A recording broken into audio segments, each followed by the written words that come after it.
bonjour et bienvenue donc, pour cette première édition sur le programme du président au 4e mandat, M. Abdelaziz Bouteflika. Mais nous allons parler aujourd'hui des 14 actions prioritaires au profit de la communauté nationale établie à l'étranger, avec nos invités sur place qui vont se présenter chacun son tour. Monsieur Toumi, chef d'entreprise, محافظ جبهة التحرير الوطني، نائب مدير الحملة الانتخابية في مدينة مرسيليا، وعضو في منظمة أبناء الشهداء في الجزائر. Monsieur Bentif Samir, le représentant en Europe du mouvement national de la génération libre, donc, qui a été créé depuis 1998, qui a fait un travail énorme pour mettre en place la concorde civile, qui a été créé par Monsieur Mourad Sassi. Monsieur Gasmi Kader, président de l'association Rapprochement des deux rives et exportateur de produits algériens vers l'Europe, notamment l'agroalimentaire. Monsieur Zoui Mourad, docteur en économie industrielle, ex-cadre de la Nation, chef de Daïra, sous-préfet, qui milite pour l'édification d'une société algérienne juste, égalitaire et pragmatique, qui a soutenu fidèlement le mandat du président Bouteflika. Merci. Zahir Jahmin, avocat au barreau de Marseille et de Béjaïa, militant du parti FFS. Voilà donc Issa Fia qui va m'accompagner durant ce débat, donc on va l'ouvrir dans quelques instants. Donc avant cela, on va parler un peu du contexte des élections passées, avant d'arriver au programme donc de la priorité, des questions que nous allons vous poser qui ont tendance avec le programme actuel de M. Abdelaziz Bouteflika. Mais avant cela, nous allons parler du déroulement au niveau des votes. C'est tout, discutez. Moi, je représente le président ici à Marseille. En fait, quand le déroulement s'était très bien passé. D'ailleurs, tous les PV ont été signés sans aucun problème. Tous les candidats ont signé leur PV, c'est-à-dire que c'est passé très bien entre nous. On se connaît tous déjà. Le taux de participation, bon, il est clair et net, comme mieux que 2012 et mieux que même 2004. Au niveau de tout ce qui concerne, c'est-à-dire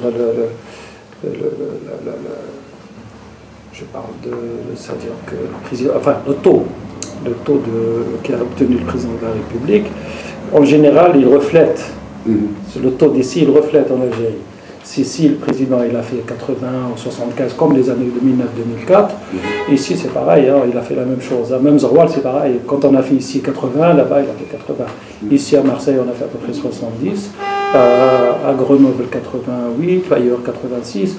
En général ça tombe exactement dans le sondage, ici là-bas aussi pareil. Le résultat là-bas est 80 à peu près. Même question, si Samir. Oui, on voit qu'il y a eu une participation mieux que les anciennes élections présidentielles, que la communauté algérienne a compris que l'enjeu est énorme. Donc il y a eu un travail de sensibilisation et de communication pour pouvoir justement que cette communauté algérienne, pas qu'elle se réveille, mais qu'elle participe donc pour la continuité. Car la continuité est dans la paix et ça s'est très bien passé. C'est vrai qu'il y a eu des tensions énormes, on ne va pas le cacher, donc tout le monde avant les élections. Un petit peu pendant la campagne. Heureusement qu'il y a eu un retour donc, au calme, car maintenant il y a une Algérie futuriste, que tout le monde se réconcilie pour qu'on puisse travailler donc, ensemble, la main dans la main. Donc on vient d'une seule communauté qui est l'Algérie. Donc et ça concerne les Algériens du monde entier. Et c'est très bien que les Algériens d'aujourd'hui ont compris que la continuité et le futur des Algériens est seulement dans la paix. Voilà, donc c'est très bien. En plus, le taux de participation qui a été par rapport à Marseille, Paris, Grenoble reflète exactement ce que M. Toumi a dit.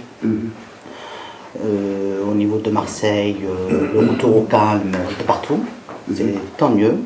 Et c'est pas une surprise car c'est le peuple qui choisit, c'est le peuple qui a voté, donc on ne peut pas dire autre chose. Donc, et tant mieux pour la continuité, car il y a eu un travail énorme qui a été fait dans tous les domaines, qu'on va en parler et en discuter un petit peu plus tard. Très bien, Monsieur Gasmi. Oui, bon, d'abord, je tiens à signaler que bon, moi-même, je fais toujours partie de collectif de soutien, un collectif associatif de soutien à la candidature du président Bouteflika. Et puis, c'est vrai que, bon, pour moi, je dirais que ça a été un peu difficile de sensibiliser, de mobiliser un peu les jeunes, de leur expliquer, parce que bon, aujourd'hui les jeunes, malheureusement, c'est pas un peu la tendance de nos ancêtres qui vont systématiquement voter, parce que, et d'ailleurs c'est même un exemple ça a été même un exemple pour les précédentes élections. Bon, les jeunes, après leur expliquer le rôle qu'ils auraient éventuellement à jouer dans l'avenir pour l'Algérie, ben ça a quand même mobilisé, ça a fait venir ces jeunes-là. Mais ça a été un combat de tous les jours, juste pour leur expliquer qu'on ne pouvait pas tourner le dos à l'Algérie en leur donnant encore l'espoir, comme je l'ai dit dans un précédent interview, un espoir à ces jeunes qui aujourd'hui se sentent apatrides, désespérés. Et puis quand on leur explique que vraiment les possibilités futures de leur rôle en Algérie, ces jeunes-là, ben, ça m'a fait plaisir parce qu'ils se sont déplacés. Même les gens qui n'étaient pas inscrits sur les listes électorales, on les a inscrits pour les prochaines élections.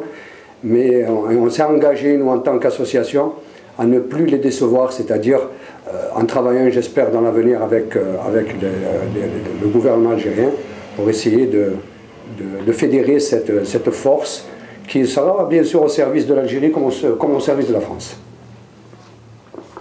Docteur, comme l'avait souligné M. Azzeddine Toumi, le responsable de la campagne électorale, les perspectives politiques des jeunes sont prometteurs. Le scrutin électoral a été transparent. Il y a une mobilisation très active de la communauté pour réaliser un résultat performant. Donc, s'agissant de la communauté algérienne en France, donc les perspectives sont prometteuses. On aspire à édifier dans un proche avenir une société algérienne égalitaire, juste et avec l'organisation plus performante de l'économie nationale et avec la réalisation d'un état de droit qui permettra aux nouvelles institutions de l'État, notamment l'Assemblée populaire nationale, l'appareil judiciaire algérien, les autres institutions, de jouer pleinement leur rôle dans le cadre de la Méditerranée, avec des ouvertures sur la rive nord de la Méditerranée, étant donné que la Méditerranée, c'est le berceau des civilisations, le berceau des religions monothéistes, notamment le judaïsme, le christianisme et l'islam, qui doivent, dans un cadre de paix, de tolérance et de liberté, envisager, permettre, disons, un bond performant à l'Algérie, qui a beaucoup de potentialités, des jeunes, des ressources immenses. Il s'agit de parfaire, à travers le 4e mandat, le programme de Monsieur le Président de la République. Merci. Maître Zoriel. Oui, je vais m'inscrire un petit peu à contre-courant de tout ce qui vient d'être dit, notamment sur les chiffres concernant le taux de participation et le taux d'élection de Bouteflika. En 2009, le taux de participation à l'élection présidentielle était de 74%. En 2014, il est de 51%. Donc le taux d'abstention a chuté de 23 points, ce qui est très important à mon sens. Même le taux avec lequel Bouteflika a été élu a chuté de 90% à 81,53%, c'est ça? C'est ça, 82%. Donc, la première observation, ça veut dire qu'il y a eu une défection de l'électorat. Je ne dis pas que c'est parce que Bouteflika s'est présenté, mais c'est parce qu'il y a un manque de crédibilité de toutes les élections qui se passent en Algérie, c'est-à-dire le citoyen algérien. C'est une observation que je fais, c'est un constat. Je ne parle pas au nom des Algériens ni au nom de l'immigration. Je parle à mon nom, mais je constate. Donc il y a une défection à ce niveau-là. L'organisation matérielle des élections, c'est normal, il n'y a rien de plus facile à faire, même s'il y a une lacune très importante qu'il faut souligner, c'est que les autres candidats, les 5, n'ont pas eu accès à la liste électorale. Et tout le monde sait que dans un pays démocratique, la liste électorale, c'est la pierre nodale de la transparence des scrutins. Au niveau des objectifs poursuivis dans le programme du président, notamment vis-à-vis de l'immigration. Il y a des choses qui auraient dû être faites il y a très longtemps parce qu'elles sont faciles à mettre en place et on va y revenir quand on va éplucher les 14 points de son programme. La priorité. Son programme. J'ajouterai un mot qui concerne la victoire de Bouteflika. La victoire de Bouteflika, elle a été dessinée à partir de septembre 2013 quand le président a procédé à un remaniement ministériel. Donc il a nommé au ministère qui s'occupe d'organiser les élections, donc ministère de l'Intérieur, ministère de la Justice et Conseil constitutionnel. Donc à partir du moment où il a placé au sein de ces institutions et à leur tête des hommes qui lui sont très proches, pour ne pas dire des amis à lui, on savait parfaitement quel serait le vainqueur de ces élections.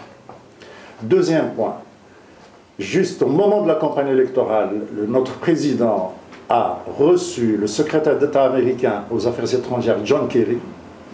Il a eu l'aval des Américains pour non seulement qu'il se présente, mais pour qu'il soit élu.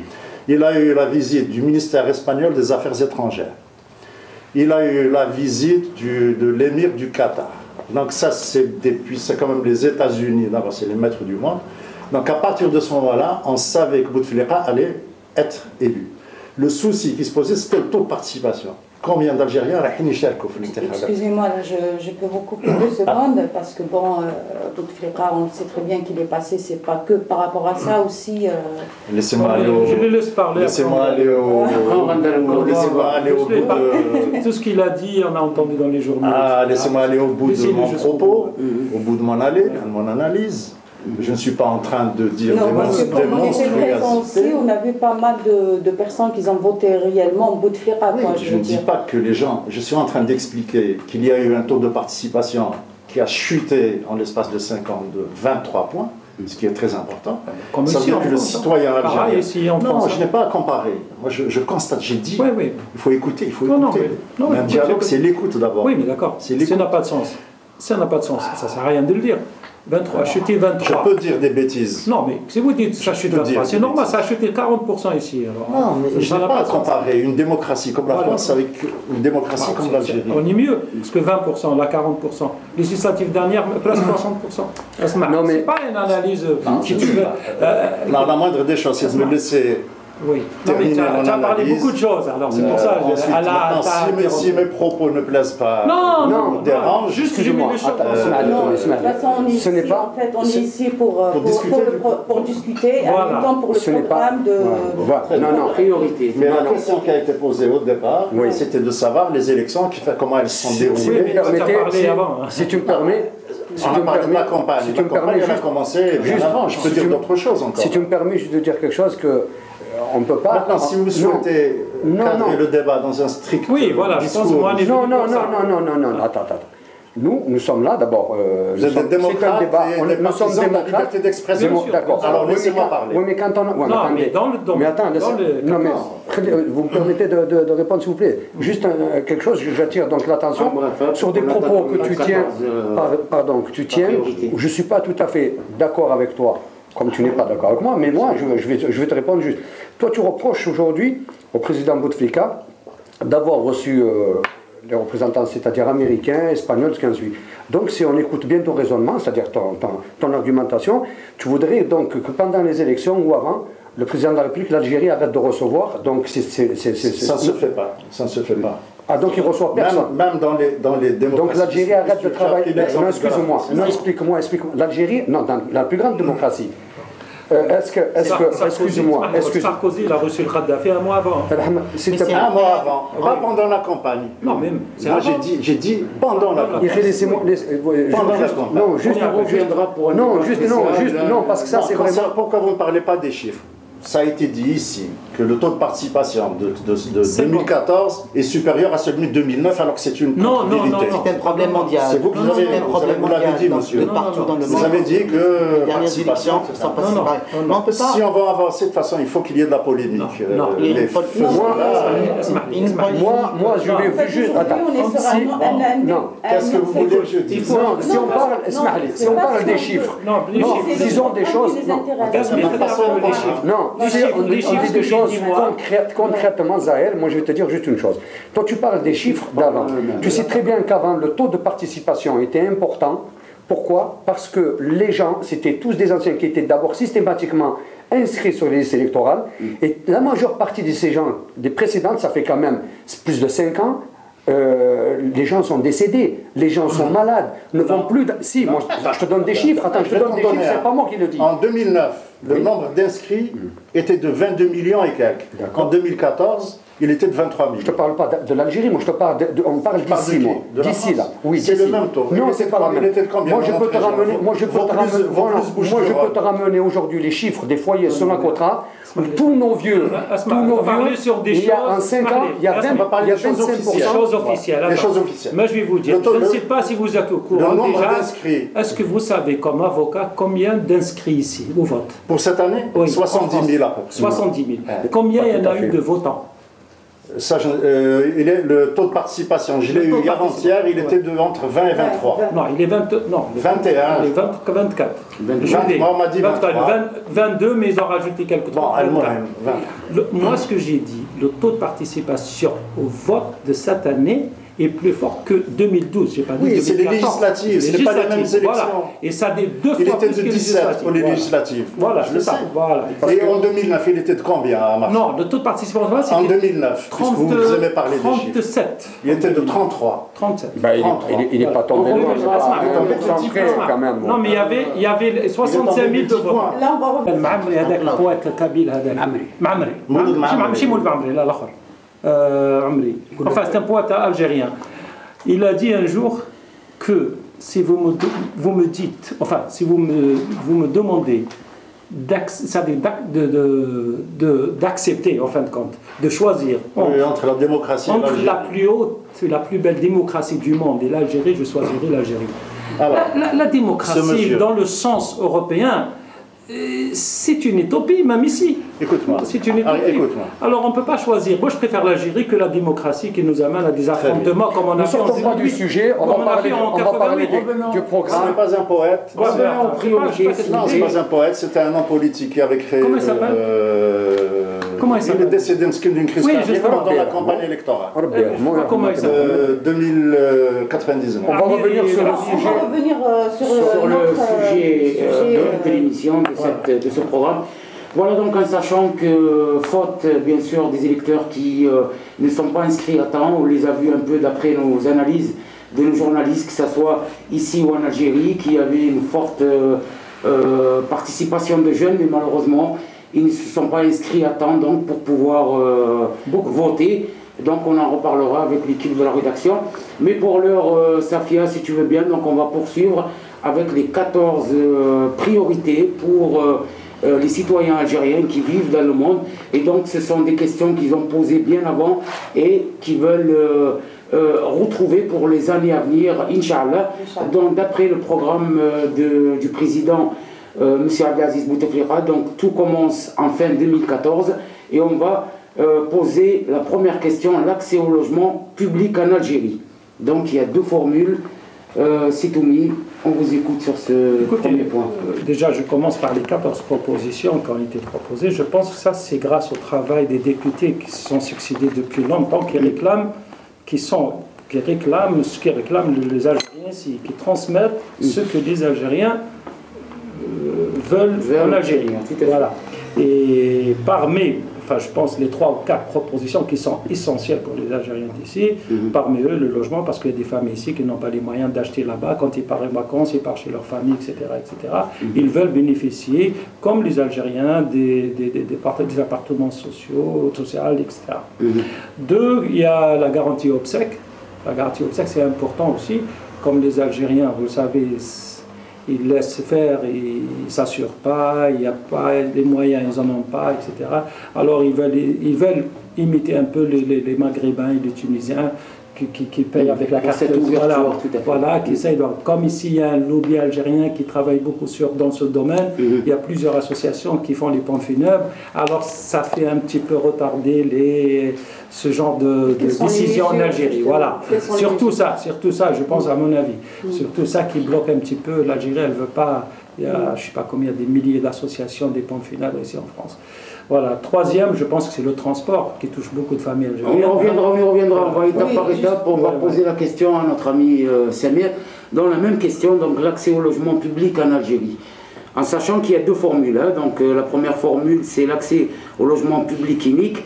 Et la deuxième formule, c'est un accès de programme immobilier pour ceux donc, qui veulent investir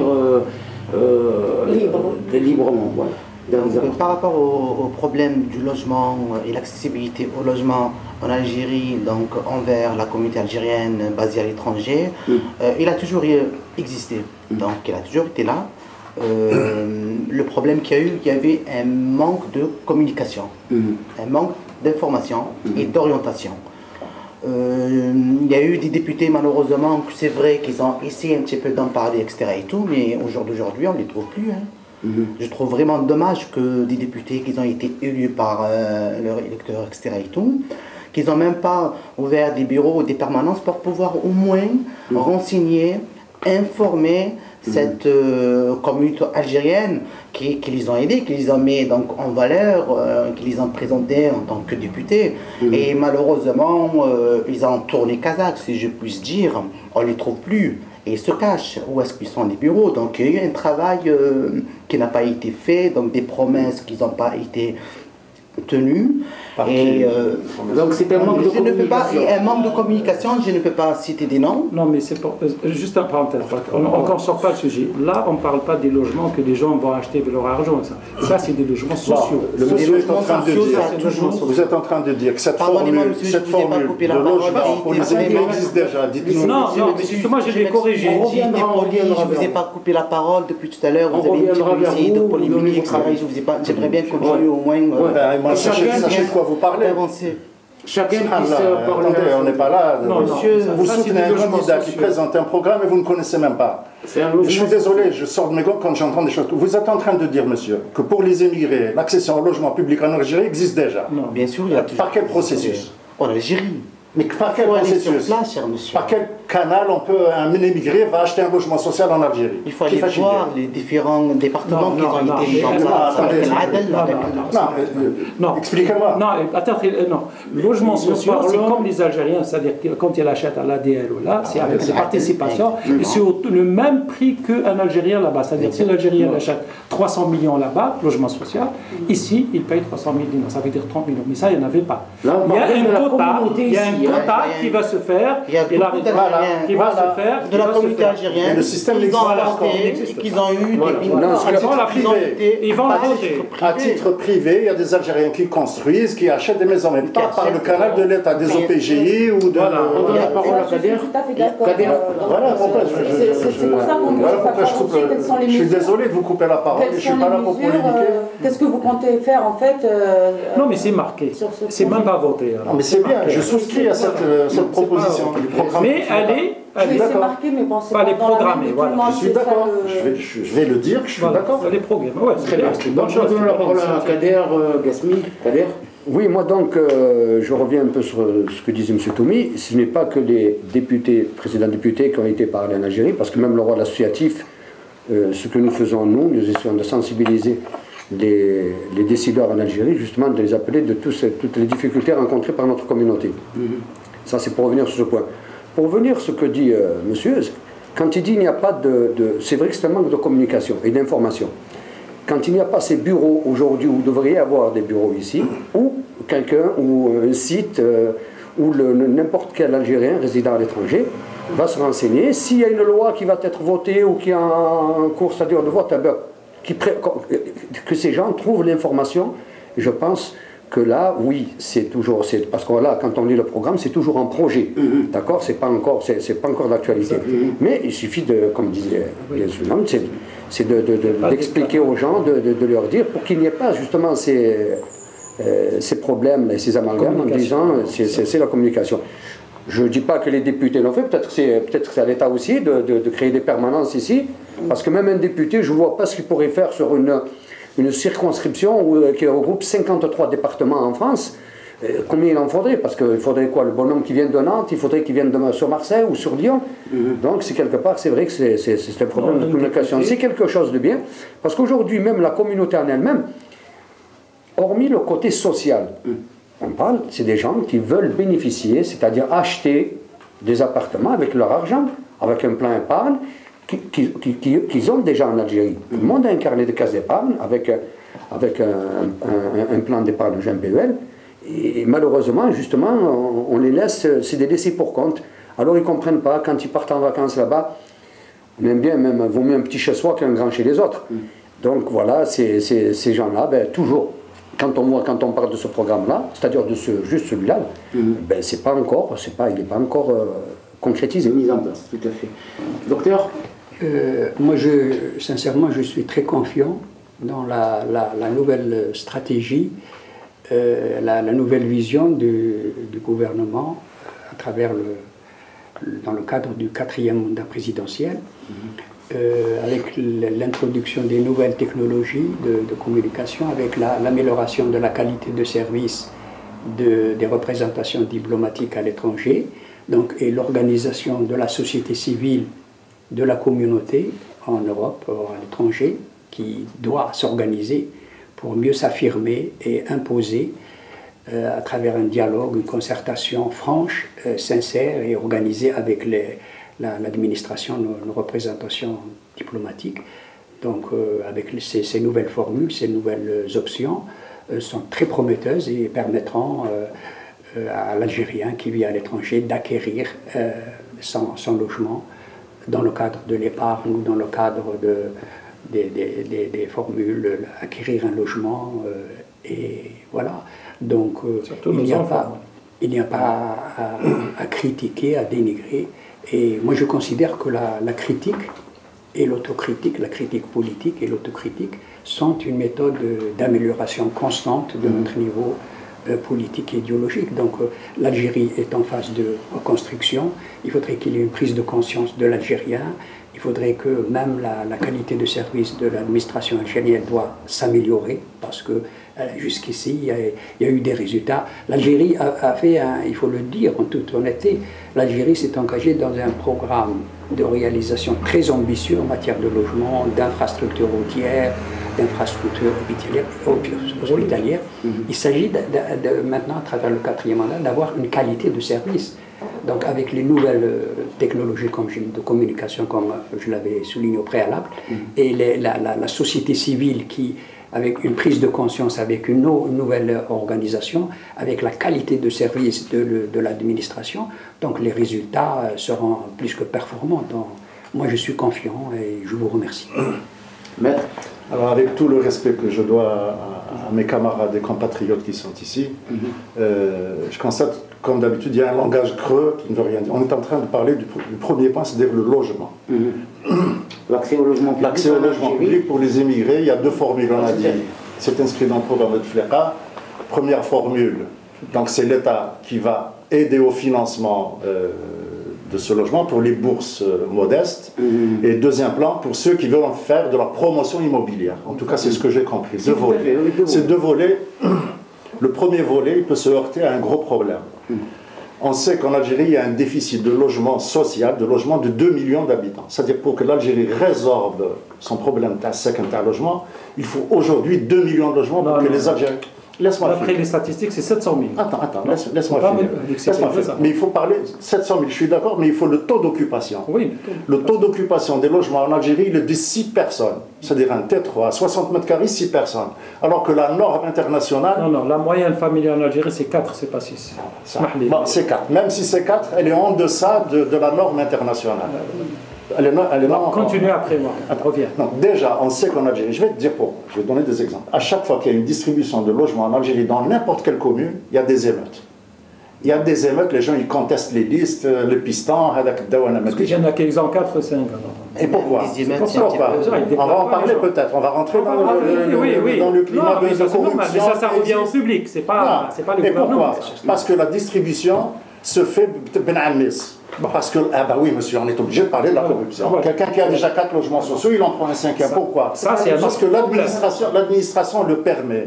L'administration le permet. Les Wali, les OPGI, les maires, etc. Et c'est le système FLNRND. Donc c'est ça que vous voulez entendre, je le dis. Deuxième problème. Donc il y a beaucoup d'Algériens déjà qui sont en attente d'être logés. On le sait, c'est une évidence ou pas? Oui, bien sûr. C'est une évidence. Donc comment voulez-vous qu'un émigré qui a déjà une résidence en France, c'est la second, il va prendre un logement en Algérie, ce sera comme une résidence secondaire. Donc le projet il sera rejeté par les Algériens. Ils disent l'émigré la second, Allah yabarak alayhi fi France, ils veulent venir encore nous prendre des logements ici? C'est un raisonnement c'est un raisonnement qui n'est pas bon. Non, c'est pas un raisonnement. Il est faux. Déjà, écoute bien. Vous ne voulez pas l'accès au logement, donc... Laissez-moi finir, après vous me répondez. Sur ce point-là, il en reste quand même 2 millions d'actions. Vous savez combien le privé, combien il construit le privé? Mais à quel prix? Les gens qui construisent pour eux-mêmes, est-ce que vous savez combien par an? Il y en a énormément. Mais combien? Combien met une construction en Algérie? Tu veux construire une maison de 4 pièces en Algérie, combien de temps tu vas mettre? Non, je ne sais pas. 7 ans, 8 ans, 9 ans. Non, mais ça, les gens qui construisent déjà, qu'ils en ont même 3, 4. Il y en a qui construisent pour eux, des riches, qui en ont les moyens. L'Algérie, non, là, moi je pense mais pour ça, je pense qu'on va parler des choses de la réalité. Attends, on va parler de la réalité des choses. Non, la réalité des choses. Attends, pas un discours démagogique. La réalité. S'il te plaît, on ne va pas rentrer dans les détails, on ne va pas s'en sortir. Écoute-moi. On parle des choses simples, claires, on va essayer d'être bref. C'est ce que je fais. Non, tu rentres dans le fond, c'est-à-dire, non, on tient pas, on parle de réalité, on ne tient pas un discours politique. Quand tu parles des logements, aujourd'hui les logements... Dans tous les cas, ce que vous avez dit. Non, moi aussi, je peux te répéter ce que j'ai dit. Moi, je t'ai dit que la mesure, elle est bonne. Non, la mesure du moment... Merci de dire quand même des choses positives, en disant, quand tu dis des choses sont bonnes, quand tu dis ces logements, aujourd'hui, il y a un problème dans la distribution. Mais ne parlons pas de ces problèmes-là, s'il te plaît, parlons plutôt des logements qui existent déjà, c'est un travail qui fait. Il y a un déficit de millions de logements. Non, 700 000, comme il te dit. Excuse-moi. Attends, juste pour répondre ici, quand tu me dis, je parle moi surtout pour les Algériens de France. Quand tu dis, les Algériens de France ont, par rapport aux nationaux, ont la possibilité, c'est-à-dire d'avoir une résidence ici. Tu veux que je te donne moi des chiffres, des gens qui se trouvent aujourd'hui avec 10 et 11 personnes dans des logements qui sont dits sociaux et qui n'ont pas le droit d'y être, ils se retrouvent dans un déficit. Ils n'ont pas le droit d'y être. Ils ont ici 10 et 11 personnes dans un T3. C'est des Algériens, je pense, qui ont la nationalité algérienne, donc c'est des gens qui peuvent bénéficier des logements autant que les nationaux de l'autre côté. Pourquoi? Ils vont aller vivre en Algérie. Parfaitement. Ils veulent vivre, pourquoi? Ils veulent vivre et investir en Algérie. Ils veulent la majeure partie... Par exemple, l'argent ne peut pas être à 10 dans un appartement. Non, ils veulent aller investir. Pourquoi? Par leur technologie, pas par les moyens matériels. La technologie, il y a des ingénieurs, que ce soit dans l'agriculture, dans le bâtiment, dans les transports. C'est des gens aujourd'hui, ils veulent aller s'installer en Algérie. Je suis désolé, on doit... Un expatrié, quand il va se déplacer pour travailler en Algérie, on lui fournit bien un logement. On lui fournit bien un appartement, tu es d'accord avec moi? Ils y vont avec les sociétés étrangères. Oui, mais on leur fournit des logements là-bas. Moi je dis qu'un citoyen algérien a le droit, d'abord il veut rentrer chez lui, il n'y a personne qui lui interdit. Chez lui, toi. Parce que je vais te donner, je vais te donner. Au nom des Algériens, comme si vous n'avez aucune moi je te parle d'une réalité. Non, moi je parle. Laisse-moi terminer. Tomé, s'il te plaît, tu me laisses terminer. Chauffe, moi je te parle, je suis président de l'association Rapprochement des deux rives. Je suis très proche de notre communauté. Moi, je te défie de venir avec moi visiter les foyers que j'appelle les foyers Sonacotra où nos citoyens sont dans des mouroirs. Tu les trouves, c'est déplorable. Si on leur donne la possibilité d'avoir un logement, ils rentrent tous en Algérie. Et ça, je le servis. Et c'est pas des dizaines, c'est des milliers de personnes. Alors, tu vois, il faut juste rentrer. C'est juste pour pas rentrer dans le fond de l'histoire. Maintenant, on va essayer d'y aller. Voilà, c'est juste pour vite. Mais s'il vous plaît, attends, avant de continuer. Ce que je dis là, même s'il est déplaisant, c'est pas une question. Ne fais pas de. Je ne suis pas moins. Il n'est pas à l'ordre du jour, quand même, Zahel. Il n'est pas à l'ordre du jour, sinon on ne va pas finir. Tu parles des suppositions. Tu parles des hypothèses. Personne n'a de légitimité. Les paroles se valent. Mais on parle sur un programme, c'est un ordre du jour. Nous avons un ordre du jour. Ne débordons pas. Ne débordons pas. Je suis le seul parmi les 4 intervenants à avoir vraiment parlé du premier point. J'ai parlé du logement et les problèmes qu'il peut y avoir. Non, les problèmes qu'il peut y avoir, c'est des hypothèses. Moi, je te parle de la réalité des appartements qu'il y a en Algérie. Vous n'avez même pas ça. On va voir après. Oui, on va aller sur notre programme. J'espère que l'assistance va être attentive à ce qui va être dit. Non, juste ça heurter. Tu dis qu'ils vont se heurter. Toi aussi, tu supposes des choses que les Algériens là-bas, ils vont se manifester contre les Algériens d'ici parce qu'il y a des logements. Non, ce que j'ai dit. Attendez, ça c'est vraiment de. Il y a beaucoup d'Algériens qui demandent logement. J'ai dit à chaque fois. On va acheter. À chaque fois. Mais ça, ils vont acheter les Algériens d'ici. Ils ne pourront pas l'acheter. Non, ils vont l'acheter. L'immobilier en Algérie est plus cher qu'en France. Attends, non, Zahel, si tu es maintenant dans la critique des 14, c'est-à-dire de tout le travail qui est fait en Algérie, tout le travail qui est fait. Excuse-moi, il y a des choses qui ont été faites. Tu es d'accord avec moi ou non? Il y a des choses. Oui. Il y a des choses à faire. Il y a des choses à faire. Parlons de l'avenir et ne parlons pas. Alors, moi j'ai fait quelque chose et il faut que tu vas me trouver le. Après, on discutera après. Écoutez, je vais vous laisser faire le débat ou le chauffeur. Je prendrai plus. Voilà. Non, c'est bien, au contraire. Non, si c'est pour. Alors, comme on te laisse. Tu as dit quelque chose. Si on doit tous aller dans le sens du poil. Non, on ne va pas dans le sens du poil. Dans la réalité, il faut dire des choses réelles. La réalité, soit vous ne la connaissez pas, soit vous avez du mal à peut-être tu ne la connais pas toi aussi. Alors, peut-être tu extrapoles. Ou peut-être tu viens d'un parti. Excusez-moi, alors pour les garanties obsèques, rapatriement de corps, quelles sont les mesures? Les mesures, moi j'ai dit les mesures 1. Oui, mais je pense qu'ils vont l'inclure dans. Comme ils font je crois que les Marocains, les Tunisiens, avec la carte consulaire, parce que j'ai lu ici, c'est-à-dire on donne la carte consulaire, on paye 10 ou 15 euros. Il y a 2 mesures là aussi. Voilà. Oui, il y en a 2 mesures. Et l'autre avec, prise en charge par l'État, donc la prime d'assurance. Je pense que ça intéresse beaucoup d'Algériens et c'est très bien fait. S'il arrive à le faire, comme il a dit mon ami, sous condition de ressources pour les familles des démunis. Donc, ce qui nous intéresse, vous le savez tous, on a vu des Algériens qui demandent de l'argent dans la rue pour rapatrier. Je peux donner un point technique là-dessus. Les associations qui s'occupent des obsèques, comment elles opèrent? Elles font des conventions avec des compagnies d'assurance. Maintenant. Elles font des conventions avec des compagnies d'assurance. Et c'est les compagnies d'assurance qui payent. C'est comme un accident de voiture, vous êtes assuré, on vous rembourse les dégâts matériels et corporels que vous avez subis. C'est comme ça. Moi j'ai fait un procès, il y a une quinzaine d'années en arrière, contre l'une des associations de l'amicale, etc., qui a refusé à un monsieur qui avait perdu sa femme de lui payer, alors qu'il était à jour de ses cotisations. Il payait ses cotisations annuelles.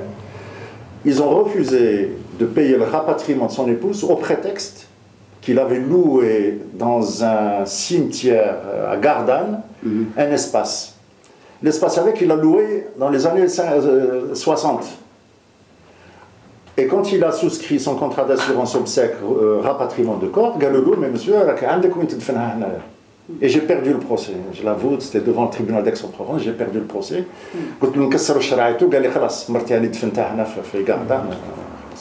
Donc c'est des contrats avec des compagnies d'assurance que ces associations font, et l'association elle a un pourcentage.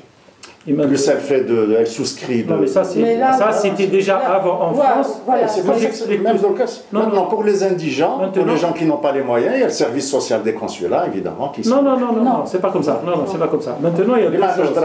Non, je vais t'expliquer. Il y a deux choses maintenant. Il y a les assurances ici en France, il y en a qui travaillent, les anciens d'Amicale des Algériens en France, qui assurent ici en France avec des compagnies françaises, AXA, etc. D'accord, le taux il paye très cher, 70 à 80, 90 euros, même les familles ça dépasse plus. Ils n'assurent pas plus de 70 ou 80.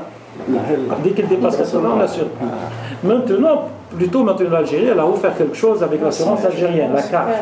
Tu vois, la société d'assurance algérienne, maintenant c'est moins cher. Par exemple, pour une personne, c'est 25 €. Deux personnes, je crois, c'est 50 €. Et une famille, 70 €. On assure même les vieux. Avant, on n'assure pas les vieux. Alors, non, on n'a pas le droit. Maintenant, ça existe ça en Algérie. Maintenant, une famille, 70 € et vous êtes assuré un an. Voilà, c'est pour ça. Ça, c'est maintenant les assurances algériennes. Maintenant. Oui. Voilà, c'est ça. Ce qu'ils veulent, les Algériens, vraiment, ils ne veulent plus y aller payer chaque année, ils l'oublient, après il y a un problème. Ils veulent que l'Algérie s'occupe d'eux comme les autres. Il est mort, l'Algérie à l'envoi. Ça s'arrête là. Avec la carte consulaire, et renouvelle la carte consulaire, 3 ans, il paye 30 € avec la carte, et il est assuré, il ne réfléchit plus. Et ça, c'est bon pour tous les Algériens. C'est pas que c'est. Parce que moi, je peux être. Bah, je ne m'assure pas, je suis jeune. L'autre, il dit. Parce qu'il y a des jeunes qui meurent aussi. Hein. L'autre, il dit, ah, j'ai pas le temps. L'autre, il dit, j'ai pas l'argent. Mais avec la carte consulaire, systématique, c'est-à-dire que c'est mieux. C'est pour ça. Maintenant, c'est vrai qu'on va se heurter à beaucoup d'Algériens qui travaillent dans ces associations. Ben justement, on va poser la question au médecin. Que pensez-vous donc des familles algériennes qui décèdent ici, donc qui n'ont pas le moyen d'être rapatriés en Algérie? Donc, comme l'avait souligné si bien M. Azzeddine Toumi, donc la prise en charge du défunt a tendance à s'améliorer. Donc, il y avait dans un passé récent, il y avait des difficultés, effectivement. C'est dû surtout à une absence d'organisation. Mais moi, je crois qu'avec les nouvelles organisations de notre administration, donc il y a des perspectives plus prometteuses. Je ne vais pas recourir à la phraséologie, au verbiage populiste, démagogue de notre collègue FFS, mais moi, je suis très confiant dans l'avenir et comme l'avait souligné si bien le monsieur Azzeddine, il a avancé des arguments, avant, il n'y avait pas la carte. On fait par étapes. Phraséologie, vous êtes champion. Si vous n'avez pas donné votre avis sur la garantie obsèque. Je ne sais pas. Non, mais moi, comme vous voulez. La garantie obsèque. Oui, la garantie obsèque, pour moi, bon, je dis que les Algériens de France, même d'Europe, on ne demande pas la charité à l'Algérie, c'est un droit. Voilà.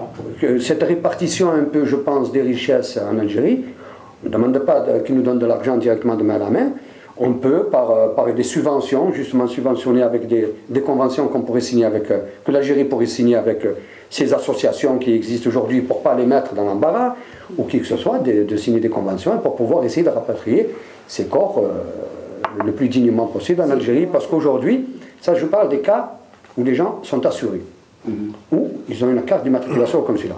Il y en a beaucoup, de plus en plus, ils sont en situation irrégulière. Et aujourd'hui, quelle est la mosquée à Marseille? Tous les jours, elle demande à faire une collecte pour rapatrier un corps qui n'est malheureusement pas assuré. Moi je trouve cela déplorable, c'est des Algériens. Nous le faisons parce que nous sommes quand même charitables et nous sommes croyants en Darbi, mais normalement on doit trouver aussi une solution à ces gens-là qui meurent malheureusement, on ne peut pas y faire autrement. Et donc moi je dis au pouvoir, c'est-à-dire à l'Algérie, qu'elle doit trouver, à elle de nous trouver des solutions, parce que je pense que l'Algérien en France, ou en Europe, ou dans le monde, selon la Constitution, je crois qu'il a les mêmes droits que n'importe quel Algérien, que ce soit en Algérie ou... Oui, sinon. Oui, tout à fait. Donc, Samir, sur cette question on en a parlé un petit peu de tout, donc tout le monde a raison, que le 9 c'est donc on est tous responsables, le gouvernement est responsable, la communauté algérienne est responsable, donc c'est bien, c'est un éveil, tout le monde se réveille pour pouvoir mettre ce projet en route. Il y a un minimum de participation qui vont demander ce que ça fait normal et ça va, c'est dans la feuille de route. Très bien. Alors justement, on finit avec ça. Vous savez combien il y en a de morts en France chaque année? 700 morts par an. Et 700 morts par an, ça ne représente rien. En fin de compte, pour le budget algérien, je parle pour le gouvernement algérien, 700 000 à 1 000 €, 1 500 €, Ça représente rien du tout. Monsieur Toumi, pardon, les statistiques que vous avancez, en comparaison avec les pays limitrophes voisins comme le Maroc ou la Tunisie, est-ce que la qualité de prise en charge du défunt, est-ce qu'elle est davantage meilleure que la nôtre ou est-ce que c'est beaucoup mieux? Non, mais le problème n'est pas là. Le problème, ici, quand on assure quelqu'un, toujours on assure, si elle assure, on assure toujours quelqu'un avec un voyageur, voilà, c'est-à-dire un parent à lui. Exactement. D'accord. Le deuxième, c'est vous, c'est un frère ou une sœur qui veut partir, c'est vous qui payez. D'accord. Maintenant, les Marocains, c'est pareil. Ça, c'est la réglementation. Voilà. Après le reste, chacun, si tu veux 3, tu achètes 3. Ça, en plus, le billet, c'est pas le même, le Maroc et l'Algérie, ni la Tunisie ou l'Algérie. L'Algérie, c'est très cher le billet. C'est ça. Il revient presque 800 €. On y reviendra au billet. Donc, cette fois-ci, nous allons parler aussi des jeunes. Donc, un dispositif aussi sera créé dès janvier 2015. Pour les jeunes issus d'immigration. Donc, qu'est-ce que tu pourrais nous en parler? Ça, c'est un vague problème et un grand souci pour l'Algérie, ça. Oui. Voilà, pour récupérer les jeunes, c'est déjà presque trop tard. Hein. C'est pour ça le problème de logement. Il est trop tard parce qu'il y a une grande compétence des jeunes Algériens qui vivent en Europe. Après, les compétences, c'est autre chose. Les compétences, c'est toujours récupérable. Mais je parle des jeunes perdus ici, hein, qu'on voit que tous les jours, il y a un mort, il y a 2 morts. C'est pour ça le problème de logement, c'est important pour les générations futures, hein, les échanges, etc. Parce que quelqu'un qui a des enfants ici, il veut partir en Algérie, ou au moins pour lui donner un peu l'islam, les traditions, la culture algérienne, il ne peut pas. Il vit ici, il reste dans les quartiers nord, il vit dans les quartiers nord, il grandit dans les quartiers nord, il n'a rien. Quelqu'un que tu lui donnes rien, il te donne rien. Hein. Oh, le problème, c'est pas un rien, hein, voilà. C'est 10 millions de dinars quand même par jeune et par jeune créateur. De quoi?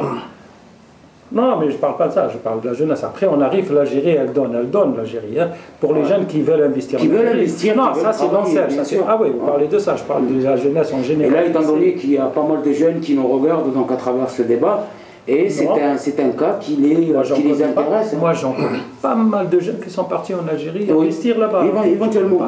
Le problème, c'est vrai, comme il a dit M. Djahnine, on trouve un peu des problèmes de bureaucratie encore. Hein, il reste des petits problèmes à résoudre. Ça, il y en a. Il y en aura toujours, je pense, hein, c'est clair. Des trucs comme ça. Mais il y en a beaucoup d'opportunités aux Algériens d'ici. Soit les jeunes, soit aussi les personnes qui veulent investir. Hein.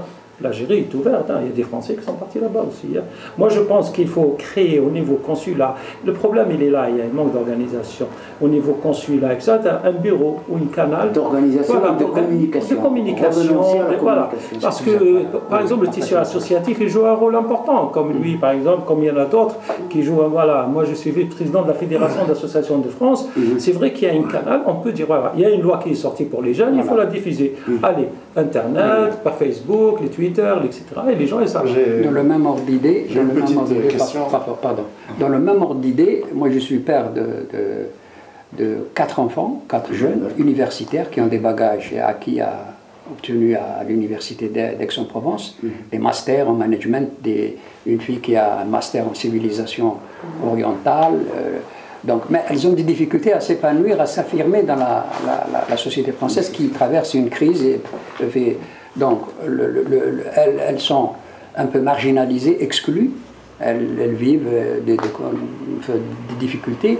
Et donc, avec les perspectives d'ouverture en Algérie, avec les chantiers, comme l'avait souligné si bien notre ami Azzedine Toumi, donc moi, j'ai confiance pour mes enfants à ce qu'ils puissent investir en Algérie. Et l'Algérie est en phase c'est un grand chantier qui est en phase de mutation. Il y a une plateforme économique qui est en cours de s'organiser. C'est vrai, il y a eu des défaillances dans un passé. Donc, il y avait la pression de l'administration, la bureaucratie qui était très lourde, qui avait des incidences négatives dans le cadre de l'investissement, dans le cadre de la prise en charge des jeunes, de la petite et moyenne industrie, de la PME. Mais c'était une phase qui était conséquente à la pensée unique et au socialisme qu'on a vécu. Donc l'Algérie avait des difficultés à s'engager dans le libéralisme et s'adapter à l'ordre mondial, dans la mondialisation. Donc, mais cela n'empêche qu'avec, vous permettez, monsieur? Non, je parle avec lui. Donc les perspectives, moi je considère qu'elles sont prometteuses. Et mes enfants, donc on va peut-être pas plus tard qu'avant-hier,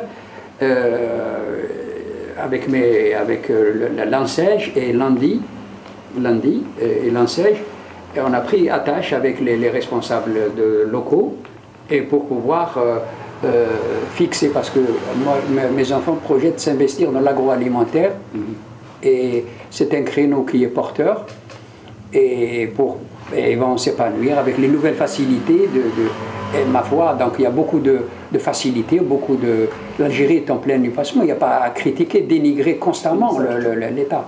Je vous remercie. Je continue, la continuation, comme ça vous saisissez bien le problème. Pour ce qui concerne l'investissement en Algérie, avant, quand l'ANSEJ a démarré, elle appelait les jeunes pour investir, ils achètent des camions pour faire les livraisons. Les jeunes n'ont pas de conscience, si vous voulez, nationale, même ils n'ont pas cette Hamas à ils travaillent 2-3 mois, ils le vendent, ils récupèrent l'argent, ils s'en vont. Il y en a qui font des magasins, après ils vont. L'Algérie, le gouvernement a pris conscience de ces problèmes-là, que l'Algérien n'est pas conscient, même il vend, il part, il prend l'argent, il part à l'étranger. Qu'est-ce qu'ils ont fait maintenant? En plus, c'est un avantage, vous savez, un Algérien d'origine algérienne, s'il veut investir dans un pays, il n'a que, je crois, donner que 20% du capital. C'est-à-dire, si vous voulez construire un hôtel de 25 milliards, vous donnez 2,5 milliards, et nous, on vous donne les 22,5 milliards. Maintenant, ça a changé. C'est-à-dire on vous donne, mais on est associé avec vous. Le jour où vous finissez vos investissements, c'est-à-dire vous nous remboursez les 22,5 milliards, il est pour vous. Et on ne vous laisse pas faire ce que vous voulez. Il y a un contrôle d'État. Attention, ce n'est pas n'importe qui vient au Ahmed, j'ai une question à poser à un monsieur qui s'est présenté comme un économiste. Je suis docteur en économie industrielle. Voilà, merci de le préciser. Je vous en prie. Concernant ce point où, franchement, en toute humilité, allez-y. Donc les jeunes peuvent aller solliciter l'ANSEJ pour investir en Algérie, etc. Très bien. Il est dit ici, au paragraphe 2, la condition de résidence pour bénéficier du dispositif sera ainsi modifiée dans le cadre de la loi de finances 2015.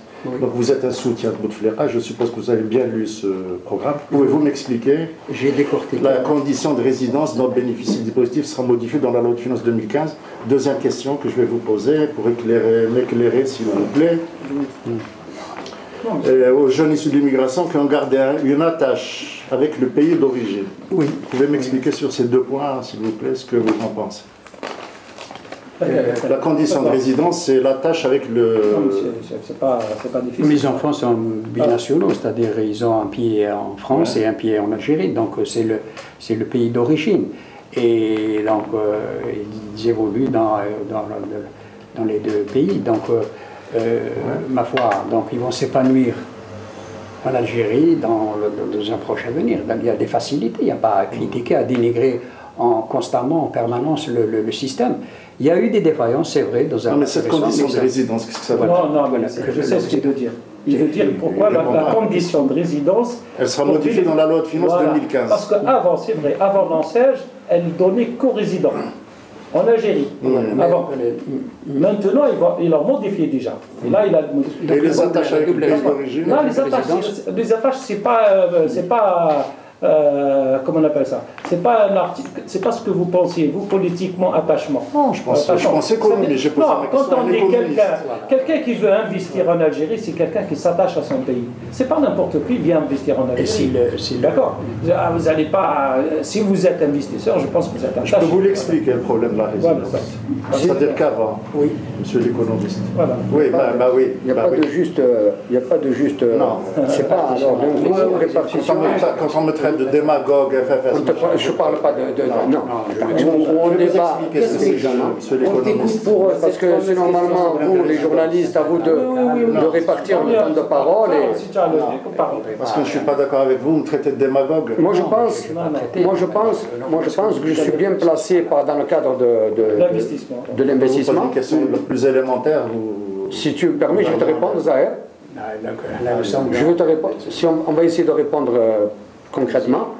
Moi-même, donc, le problème, c'est vrai que les jeunes du monde, des Algériens établis à l'étranger, ont des difficultés à aller s'implanter en Algérie, bon, pas s'implanter particulièrement, c'est-à-dire plutôt pour bénéficier des avantages comme l'ANSEJ, le CNAC, l'ANDI. C'est vrai que c'est parce qu'on a imposé celui de résidence. J'ai fait des recherches, j'ai demandé le pourquoi du comment. On m'a expliqué qu'en réalité c'était anticonstitutionnel. Anticonstitutionnel pourquoi? Parce qu'il faut faire un déménagement en Algérie, c'est-à-dire faire la demande de déménager avec sa carte consulaire, mais en réalité on ne déménage pas, on reste ici. Mais c'est juste pour dire j'ai fait un changement de résidence pour juste une précision qui est très simple et qui est logique. Ou sinon elle sera anticonstitutionnelle si on s'installe là-bas, on a une résidence. Donc ça veut dire qu'on aura 2 lieux où on pourra aller voter. Donc c'est pas possible. Donc il y a un vice de forme. C'est vrai, je ne dis pas que c'est. Mais aujourd'hui, cette volonté de ces jeunes-là, justement toujours par le manque d'information, de communication, ces jeunes désireux d'aller s'installer en Algérie, si moi personnellement, j'ai un registre de commerce, je vous ai dit, je suis né ici, j'ai grandi ici, j'ai vécu là, j'ai fait mon service militaire en Algérie. Comme monsieur, j'ai 2 enfants, moi, qui sont étudiants aux États-Unis, un qui a fait l'université de Stanford et un qui est toujours en Californie, et eux aussi sont désireux aussi d'aller sur l'Algérie. Malheureusement, moi j'essaie de leur expliquer que pour le moment, d'abord il faut s'organiser ici, en France, d'abord fédérer les qualités, c'est-à-dire les capacités de nos concitoyens pouvant répondre notamment aux attentes et aux priorités du développement économique en Algérie. Et puis je pense qu'il y aura forcément des dérogations, si on le demande, je ne dis pas en force de suggestion et non en force en elle-même, de dire voilà, aujourd'hui il y a une attente de l'autre côté, il y a aujourd'hui aussi il y a une possibilité de répondre à ces appels d'offres nationaux et internationaux. Eh bien, je pense qu'il pourrait y avoir des dérogations justement pour cette loi de lieu de résidence. Et je dis que l'ANSEJ et le CNAC, et l'ANDI et tout ce qui s'ensuit, quand on parle de ces jeunes qui prennent un camion, qui prennent des vaches et qui ne s'en occupent pas, parce que malheureusement, je l'ai constaté, c'est par rapport à leur formation, c'est un manque de formation, parce que normalement, bon, on doit les faire passer par une pépinière d'entreprise avec des incubateurs pour voir, évaluer la possibilité à cette personne de pouvoir gérer la société, bien sûr le travail et cette aide qu'il a demandé. Pour pouvoir, parce que malheureusement, au départ, le jeune a cette volonté d'y aller, et malheureusement, il n'a pas eu cette formation, et c'est ce qui l'amène aujourd'hui à aller, au bout de 3 mois, 4 mois, au lieu de poser le bilan, il est un peu perdu. Et c'est ce qui fait un peu, malheureusement, vous savez, la majeure partie des cas que j'ai connus en Algérie, qui ont bénéficié de l'ANSEJ ou du CNAC, et qui n'ont pas réussi, ont fait systématiquement, ils ont pris le bateau pour essayer, ou par les barques, c'est devenu des harragas, ils sont ici en France, parce qu'ils ont peur de subir, bien sûr, les lois de... Je reviens vers monsieur. Est-ce que vous pouvez m'expliquer qu'est-ce que c'est qui ont gardé une attache à leur pays? C'est le programme de Bouteflika. Oui, non, mais d'accord, mais moi je le sais, mais je voudrais savoir, moi, ce que vous voulez lui expliquer, ouais. Ça veut dire que c'est des gens, c'est pas nécessairement des gens qui ont une famille là-bas. Je ne le vois pas, je ne le vois pas comme ça. Oui. Je le vois comme des gens qui vont passer des vacances, par exemple, c'est-à-dire qui ont gardé... Comment ils le savent? Si c'est comme ça, comment ils le savent? Comment ils le savent qu'ils ont gardé une attache? Oui. Il faut qu'ils justifient de voyages fréquents en Algérie. Vous croyez qu'ils vont demander ça pour investir? Attends, non, ça peut être quelqu'un qui a des terrains. C'est peut-être des gens qui ont des locaux. Non, monsieur. Attends. C'est une question qui pose. Laisse-moi poser une question. Lui, il se pose. C'est pas je veux une explication. Non, il pose une question. Normalement, c'est à vous de la donner. Oui, moi, je vous dis je vais te donner le dernier point qui va y connaître. Moi, j'ai un cabinet secondaire à Béjaïa. Cabinet secondaire à Béjaïa. Moi, ça fait pas longtemps que je suis en France. Ça fait 15 ans. Ça fait 15 ans que je suis avocat à Marseille. J'ai repassé le CAPA, j'ai refait ma vie. Très bien. Donc, garder des attaches en Algérie, c'est-à-dire c'est des gens qui ont des liens commerciaux, des liens d'affaires, des liens juridiques, des liens avec des associations, c'est-à-dire des gens qui activent vis-à-vis de l'Algérie. Moi, je ne l'entends pas comme la famille. Voilà l'explication que je peux te donner. Et pourquoi pas la famille? Parce que la famille, c'est pas, ça ne me paraît pas être un argument économique. Parce que là, on parle d'investissement. On est bien d'accord. Moi, je pense. On va passer quand même à la programme du président. Moi, je pense que. C'est pour ça, monsieur Toumi. Oui. C'est pour ça que j'ai posé la question à notre éminent économiste. Non, mais ça, c'est pas économie, ça. C'est plutôt droit qu'économie. Ah, simple économie. Ça, c'est plutôt. C'est plus droit qu'économie. Parce que décortiquer. Moi, je ne défends pas ce programme. Ça, c'est déjà. Vous pouvez consulter mes travaux sur le quotidien national El Watan, des analyses, des réflexions. Moi, je pense que la tâche. Essayons de ne pas sortir du débat, s'il vous plaît. Aujourd'hui, c'est trouver des solutions. Voilà. Mais je pense que la tâche, ce n'est pas tout ça. Moi, je pense que c'est pas. Quand ils ont dit la tâche, ils n'ont pas dit pour quelqu'un qui a la famille là-bas. Moi, je pense qu'il y a des Algériens qui viennent ici, qui vivent ici, qui sont nés ici, ils ont renié leur nationalité. Quatrième action. Ils ont renié. C'est-à-dire qu'ils ne sont plus Algériens. Ah, ça c'est très difficile. On passe à la quatrième action. Attends, il va nous expliquer. Prochainement. C'est pour ma culture, c'est pour ma rentrée personnelle. C'est des gens qui ont renié leur nationalité. Hors débat, s'il te plaît, parce qu'on ne va pas s'en sortir. Excusez-moi, je ne veux pas faire le rôle du journaliste ou du chroniqueur, mais quatrième action. Alors, pour les ouvertures de banques algériennes, donc... Ah, ça, oui. Ça a été déjà fait avant. Oui, mais bon, ça a été fait. Toutes les banques, la vérité, toutes les banques, tous les pays du monde, ils ont des banques ici en France, presque, même la Tunisie, le Maroc, sauf l'Algérie. Oui. Alors, le problème de l'Algérie, sincèrement, moi je ne sais pas quel est. On a essayé de discuter sur ce problème plusieurs fois entre nous, avec des députés, on a proposé ça au gouvernement, etc. Ils chaque fois, la prochaine fois. Alors je pense qu'ils sont en train d'étudier ça. L'Algérie, vous savez, c'est spécial. Les Algériens, ils sont un peu restreints. Ils ne veulent pas mettre l'argent dans les banques, même en Algérie. Ils veulent changer le cours parallèle, etc. Peut-être, je ne sais pas. Le problème n'est pas là. Mais s'ils le font, tant pis, ça serait bien peut-être. Parce qu'ils l'ont fait, il y avait une banque avant algérienne, après elle a fermé. D'accord. Mais maintenant, le problème, je ne sais pas. C'est pas vraiment algérienne. Pardon. Il n'y avait pas il y avait une banque algérienne. Il y avait une banque commerciale à Paris. Voilà. Commerciale, oui. Une seule banque. D'ailleurs, je crois qu'elle existe toujours. Je crois qu'elle existe toujours. Voilà. Moi, j'avais posé cette question à son Excellence le nouvel ambassadeur d'Algérie à Paris, et lors de sa dernière venue à Marseille, et on lui a posé la question, il a dit que c'était dans les projets, c'est pas facile à mettre en place. Quand j'ai comparé,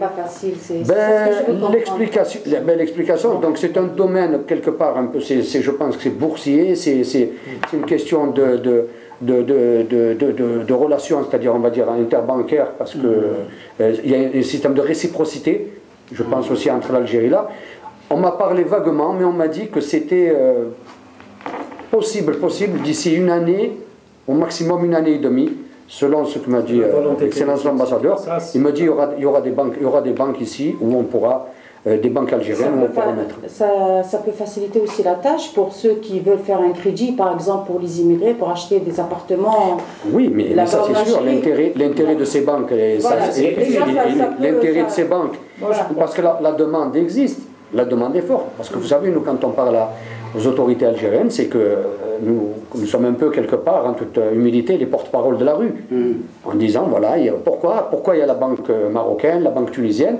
Puis, quand vous avez la plus haute autorité représentative de l'Algérie ici qui vous explique que techniquement, parce que c'était lors d'une réunion, c'est-à-dire on ne pouvait pas techniquement parler de ça, il dit que dans un an et demi, ça va se faire. Voilà la réponse que je peux donner moi aujourd'hui, ce qu'on m'a dit. Peut-être elle n'est pas rentable aussi, entre nous, les Algériens qui veulent mettre l'argent ici et les récupérer là-bas en dinars, ils perdent 40% de son argent. Et pourquoi c'est rentable en fait pour la Tunisie, pour le Maroc et pas pour l'Algérie? Non, l'Algérie, Tunisie, le Maroc, Tunisie et la France, le dinar est égal à l'euro. Par exemple, oui, c'est presque, il n'y a pas d'autre chose. Non, pas égal. Si vous êtes presque à 10-15%, par exemple, vous prenez 100 euros là-bas, ils vous donnent par exemple 120 dinars là-bas, par exemple. Il n'y a pas beaucoup de... Tandis que nous, c'est 40-50%. Si vous prenez 10 000 euros ici, et ils vous donnent là-bas 150 millions. C'est-à-dire, si vous les mettez à la banque, on vous donne 100 millions, vous perdez 10 millions, 50 millions. Et les gens ne sont pas prêts à mettre l'argent, sauf les commerciaux. C'est vrai que les marchés parallèles, voilà. Peut-être ça. Les marchés parallèles, excusez-moi. Non, juste, je reviens à ce dans que... le droit que... Non, il est revenu, Eh oui, non, il connaît ça un peu les ficelles. Non, ça me revient... Juridique, plus Ça me revient en mémoire ce que m'a dit l'ambassadeur. C'est vrai qu'il m'avait parlé qu'il fallait d'abord qu'en Algérie, il règle ce problème du marché parallèle. Ce que je voudrais souligner aussi, ce que je voudrais souligner, c'est qu'en Algérie, il y a, il faut le dire en toute transparence, il y a une économie informelle, une économie souterraine parallèle. Il y a aussi le problème de l'inflation qui se pose là aussi des prix.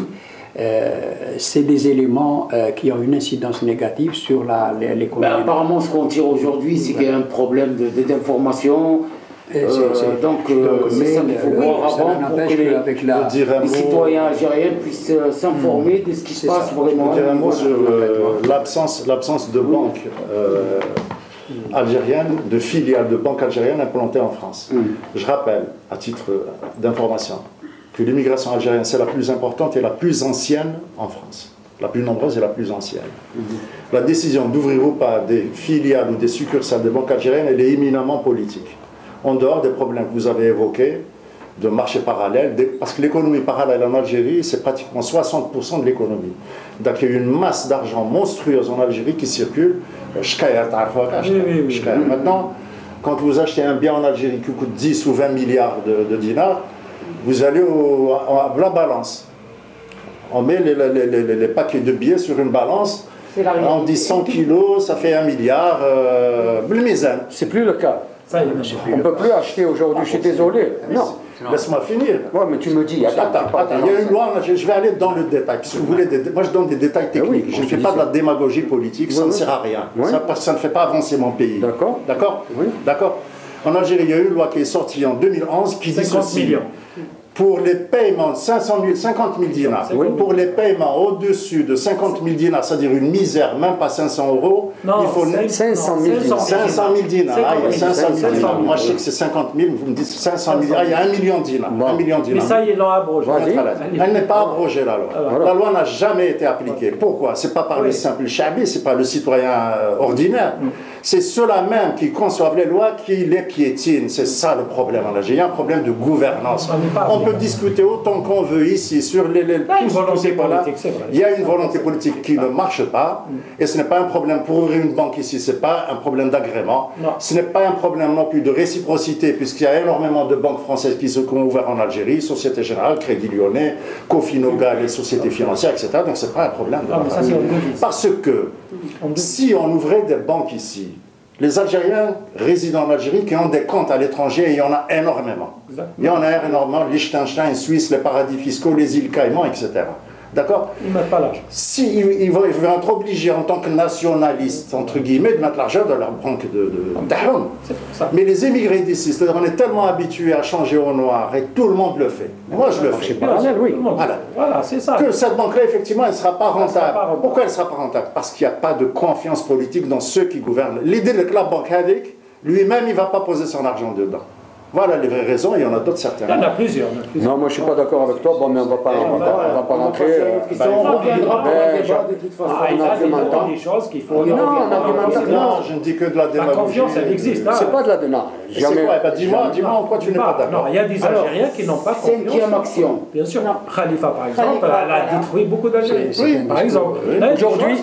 Aujourd'hui, les banques, je te dis, ce forum ne dit pas que ce n'est pas une question de rentabilité, ou les gens qu'ils ont mis aux îles Caïmans, ou je ne sais pas d'où tu ramènes ces informations-là, ce n'est pas eux qui vont entraver c'est-à-dire à la mise en place de ces banques, parce qu'elles sont indispensables. Aujourd'hui, nous allons sur une mondialisation, nous avons l'Union pour la Méditerranée, et tout cela, donc il y a ces banques-là, elles vont être obligées d'être... Donc elles sont faciles à installer, il suffit... Ben non, c'est juste une mise en place, et tu sais maintenant... Pourquoi en 15 ans elle n'a pas été... Il y a des choses qui ont été faites, et il y a des choses qui sont encore à faire, on ne peut pas tout exiger, et il ne faut pas comparer l'Algérie, c'est-à-dire le système algérien avec le système, on va dire, occidental, pour une fois, je suis d'accord avec lui, il y a une éducation. Toi, tu es d'accord. Dans ce point-là, Parce qu'en Algérie, on ne met pas l'argent dans les banques. Quand on n'est pas d'accord avec quelqu'un, on argumente. Exactement. Même aujourd'hui, en Algérie, si tu vas acheter une maison, tu vas acheter un appartement, tu vas acheter un commerce, je suis désolé, on ne te prend pas les sous par kilo. Aujourd'hui, tu justifies moi-même, moi j'ai mis juste 600 000 dinars dans un compte, c'est-à-dire un compte de commercial, pour continuer mes exportations, parce qu'il me fallait de l'argent et tout ça. Eh ben, ils m'ont fait le droit, il fallait que j'aille chez le notaire, avec mon père, comme quoi il m'a prêté de l'argent, donc on est obligé de justifier. Avant, ça n'existait pas, c'est vrai. Mais aujourd'hui, ils sont en train de mettre les trucs en place, doucement, et on va y arriver, c'est tout. Mais il y a toujours ce qu'il a dit, il y a toujours des gens, même tu achètes un l'argent liquide, peut-être ça vaut 10 milliards, tu vas peut-être l'argent liquide, peut-être en France, il 5 milliards sur la table, il n'y est pas encore, c'est-à-dire il est plus structuré. Vous allez en Angleterre, en Espagne, les liquidités, allez en Espagne, vous allez voir les sacs d'argent. Vous pouvez encore négocier avec les sacs d'argent. Vous allez en Angleterre, c'est encore pire. Et donc on doit faire comme eux. Non, parce que tu prends des exemples. Il faut parler, parce que l'Algérie... Non, mais ton pays, il faut parler. Quand on prend exemple sur l'Occident, il faut parler aussi des difficultés qu'on... Ça fait de mauvais exemples. Quand généraliser... En Angleterre, ça ne se passe pas du tout comme ça. Ah si, j'y ai été, tu n'as pas été en Angleterre, je te prouve que les liquidités affluent... Voilà, 5e action, donc baisse des prix des billets d'avion. C'est une question que toute la communauté algérienne se pose et on espère avoir une réponse qui est positive. D'après, on ne peut pas discuter, oui. On va fumer. Donc il revient, Maître Jahnin revient. Donc pendant ce temps, on va continuer donc, à la 5e action, qui est la préoccupation number one des familles qui vivent en Europe, en France et dans le monde. Non, moi je pense que les Algériens d'ici, c'est vrai que les billets, surtout l'été, c'est très cher. Très cher. Mais Air Algérie, elle gagne de l'argent l'été en fin de compte, parce que les autres années, les autres mois, ils sont à 130 euros, 140 euros. C'est vrai qu'il n'y a pas de bénéfice. Ce qu'ils veulent les Algériens, ils veulent imiter les Marocains, les Tunisiens, des pays touristiques à toute l'année. Ils veulent des prix low cost. Des vols low cost. Ça, pour le moment, oui, c'est prévu d'ailleurs dans ce programme du président qui va, bien sûr, améliorer un peu le transport algérien. Parce qu'il y a beaucoup d'immigrés qui souffrent de ça. Voilà, qui souffrent de ça. Bon, mais je pense il n'y a pas de place. En plus, il faudrait qu'ils réservent. Alors, on annonce des importants renforcements pour Air Algérie. On renforce d'autres ils ont acheté 15 avions, ils ont acheté déjà. Des tarifs réduits pour des familles nombreuses et qui n'ont pas d'argent. Voilà. Et pour le troisième, pas d'argent, c'est les gens qui sont. Donc moi je reviens à ce que je disais tout à l'heure. Et ça va être appliqué dans le septennat, dans les 5 années à venir. À partir de 2015. 2015, il commence c'est très important, c'est un sujet vraiment qui intéresse beaucoup d'immigrés. Donc moi, ça, ils les ont mis dans moi je reviendrai sur ce que je disais tout à l'heure. L'Algérie doit s'occuper des Algériens établis à l'étranger. Elle n'a qu'à subventionner l'Air Algérie, elle n'a qu'à donner, je sais pas, elle n'a qu'à donner de l'argent à destination, comme fait la Corse, la France pour la Corse, qui est une île desservie par des bateaux et par des avions, où les avions et les transports maritimes sont subventionnés par l'État français. Oui. Voilà, et ben, je pense qu'il faudrait faire la même chose. Et puis là, je pense que ce problème serait inexistant. On ne parlerait ni des vols low cost, ni quoi que ce soit, mais je pense que l'Algérie doit mettre la main à la pâte, c'est-à-dire pour pouvoir... Ce programme-là, entre nous, les 14 propositions que le gouvernement, que Bouteflika a proposées, aucun parti politique n'a parlé de ça. Aucun. J'ai vu tous les programmes. Et pourtant, c'est majeur. Ça touche. Vous savez, vous prenez tout. Moi, ça fait 40 ans que je suis à Marseille. Ça fait 40 ans que je suis à Marseille et toutes les réclamations qui ont été faites par les immigrés, par les Algériens de France, même dans le monde peut-être, c'est les mêmes, c'est cela. Moi, je ne sais pas si... C'est pour ça, je pense que le président... Cette fois-ci, a dit allez maintenant, parce que j'ai fait tout ce qu'il fallait là-bas, j'ai construit, j'ai fait des pompes d'eau, il a construit des autoroutes, il a tout réalisé, il y en a encore à faire bien sûr. Et il veut s'en occuper un petit peu de...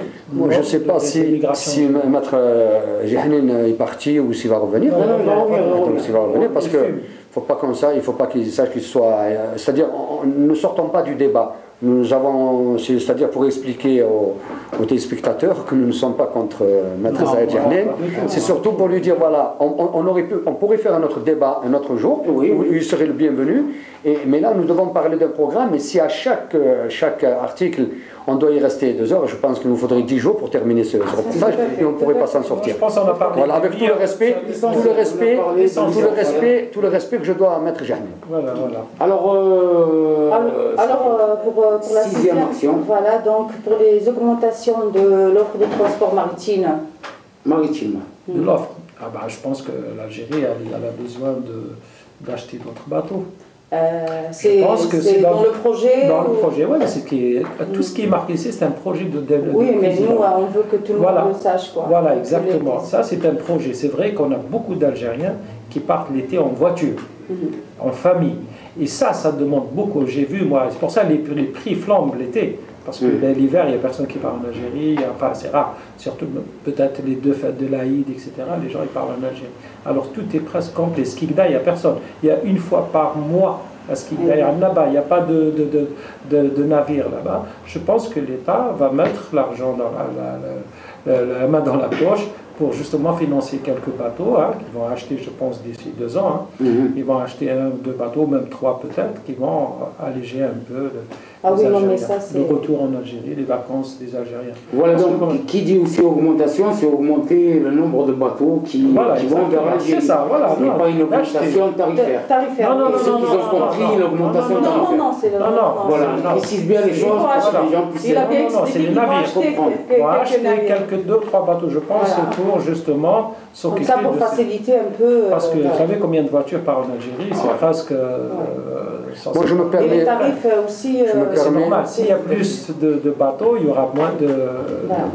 Moi, je me permets d'attirer votre attention sur en fait, il y a une personne que je connais ici à Marseille qui a été prête à investir des sommes colossales pour créer justement des lignes maritimes low cost, pour pouvoir justement soulager un peu les attentes des uns et des autres, avec des voyages, c'est-à-dire vraiment pas chers. Et il a eu beaucoup il a perdu de l'argent parce que toutes les recherches qu'il a fait pour faire un terminal, il a eu un peu les accords de principe. Malheureusement, ça ne s'est pas concrétisé. C'est-à-dire, on lui avait donné à la fin, on vous a donné juste un accord de principe, tout en sachant qu'il a fait c'est un accord écrit. Il a eu un accord de principe écrit, mais c'est un accord de principe. Il a fait des travaux, il a acheté. Il a acheté, voilà, vous le connaissez, tu le connais, donc voilà. Il a acheté des locaux, il a perdu beaucoup d'argent aujourd'hui, donc c'est pour dire qu'il y a aujourd'hui une volonté de ce côté pour pouvoir répondre justement aujourd'hui aux attentes de la communauté algérienne établie à l'étranger. Donc c'est la concertation, voilà. Il nous faut une concertation, il nous faut une écoute pour pouvoir justement pas faire n'importe quoi, pas travailler dans l'anarchie, pas se substituer au gouvernement et aux lois algériennes. Mais une concertation, nous sommes des citoyens algériens, comme cette personne, comme moi-même qui suis exportateur de produits algériens. Parce que la politique, ça fait des années qu'elle est lancée par le gouvernement algérien, c'est de faciliter et d'accentuer les exportations hors hydrocarbures. Bon, après, toujours, je vous dis, c'est un problème de concertation. On n'y arrive pas, maintenant j'espère, avec le président Bouteflika et le gouvernement, j'espère qu'on va avoir une écoute plus juste et concrétiser rapidement ce que nous sommes en train d'essayer d'entreprendre depuis pas mal d'années.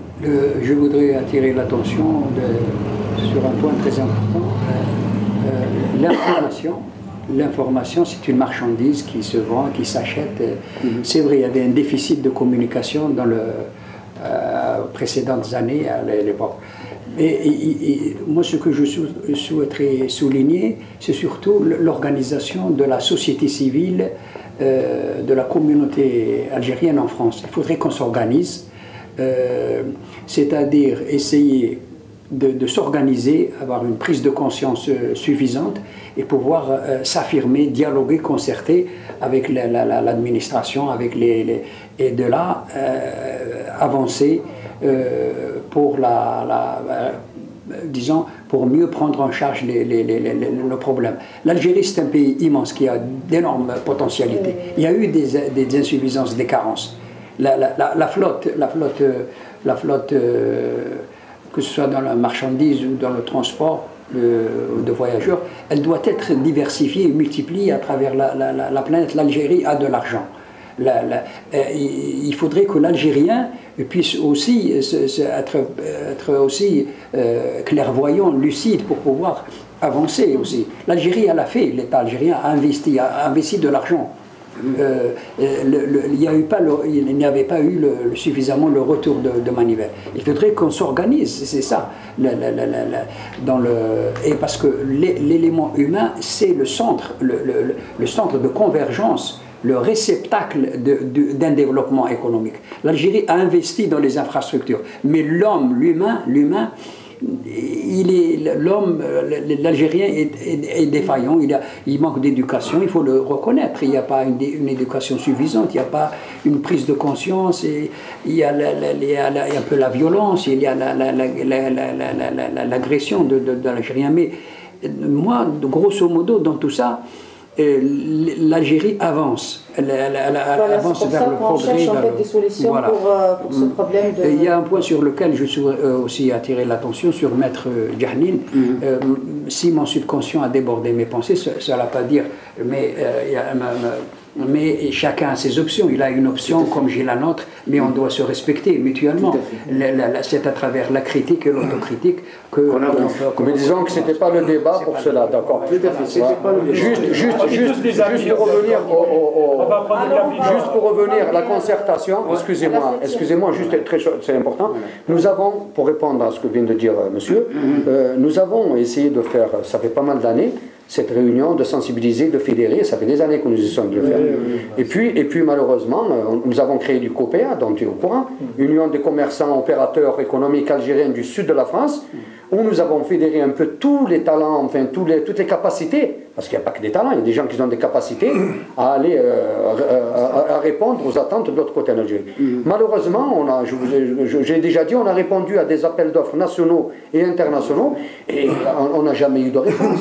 Et ça, c'est quelque part un peu désolant, parce que si encore on veut continuer à nous faire croire, parce que vous savez, les écrits, les promesses, aujourd'hui, je suis désolé, il faut concrétiser. Aujourd'hui, parce qu'aujourd'hui, il y a une jeunesse qui en a marre. Aujourd'hui, il y a une jeunesse qui veut être écoutée. Aujourd'hui, nous, en tant que président d'association, quelquefois, quand on parle de l'Algérie, franchement, c'est par respect qu'on veut bien nous écouter. C'est pas n'importe qui peut parler avec eux de l'Algérie. Parce qu'il y a des gens, à un moment, c'est la déception. Hein. Voilà. Mais je peux dire un mot justement pour résumer un petit peu ce qui vient d'être dit sur la concertation, l'écoute, la communication. Un projet social, un projet de société ne peut pas être l'apanage d'un seul homme, aussi charismatique soit-il. Même c'est une construction collective. Un travail d'équipe. C'est une construction collective et inclusive. C'est-à-dire que tu ne peux pas exclure. Aujourd'hui, vous êtes tous, je sais votre bord politique, mais je suis venu. Je sais que je vais agacer par certains propos.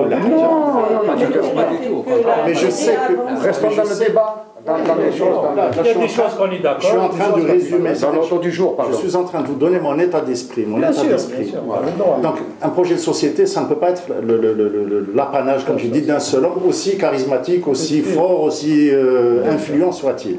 C'est une construction collective et inclusive. C'est-à-dire qu'on ne peut pas exclure parce que n'importe qui, il peut apporter. Moi, je peux apporter à ce projet de Bouteflika. Je souscris entièrement à ces propositions-là. Parce qu'elles sont justes. Mais pour les réussir, il faut faire un bilan. Pourquoi ça n'a pas été fait avant, ou là ça a été mal fait, ou la haja. Et effectivement, comme a dit notre camarade, c'est l'homme qui est au centre de tout ça. Parce que l'Algérie, tout ce que vous voulez, mais c'est un pays qui n'arrive pas à démarrer économiquement. Mais il n'y a pas que l'économie. Il y a la culture, il y a la santé, il y a l'éducation. L'éducation est fondamentale. Si l'Algérie n'arrive pas à réformer son système éducatif, qui va donc du primaire jusqu'à l'université, en modifiant les programmes, en les désidéologisant, parce que c'est des programmes idéologiques, pour former le citoyen de demain qui sera conscient de ses droits et ses devoirs, il y a le canton, elle est là, la malle du ciel. Il a apporté cette précision. Merci. Oui, allez. Voilà, c'est reparti pour la septième action. Voilà, donc des maisons de retraite pour accueillir le troisième âge. Ça, c'est une bonne chose. Oui, c'est un... Vous savez, on ne peut pas discuter de ça, oui, mais ça, c'est des projets en fin de compte. Mais tous les projets, comme il a dit mon ami, sont tous bons. Moi, j'adhère. Maintenant, la réalisation, est-ce que c'est pour ceux d'ici, en fin de compte? Est-ce que c'est ici, en France ou en Algérie? Ça, c'est le débat. Vous voyez? C'est ce qu'ils veulent être retraités, la maison de retraite là-bas ou ici? Non, en Algérie. Maintenant, c'est là-bas. Pour ceux d'ici. Voilà, c'est ça qu'il faut se poser la question. C'est ça. Et on va essayer d'être bref. Voilà, c'est ça le problème. Accès financier, financement bancaire, etc. Donc pour les opérateurs, pour l'Algérie. Voilà, pour l'Algérie. En tout cas, dans le cadre de maisons de retraite, pour ceux d'ici. C'est toujours pareil. Donc si on répond par ordre, donc je dirais que c'est la même chose. Ça rentre dans le cadre des investisseurs qui sont nombreux. Il y en a qui veulent créer des maisons de retraite, il y en a qui veulent créer des hôpitaux, il faut juste permettre à ces gens-là d'accéder aux priorités du développement économique algérien encore. C'est ce que je veux dire. Très bien. 8e action. J'ai juste un petit mot. Alors allez-y, comme ça on va plus vite. C'est-à-dire, je partage l'avis de mon ami Kader. C'est-à-dire la lourdeur de la bureaucratie en Algérie a des incidences très négatives. Donc il faudrait un peu améliorer la qualité et permettre aux investisseurs de maîtriser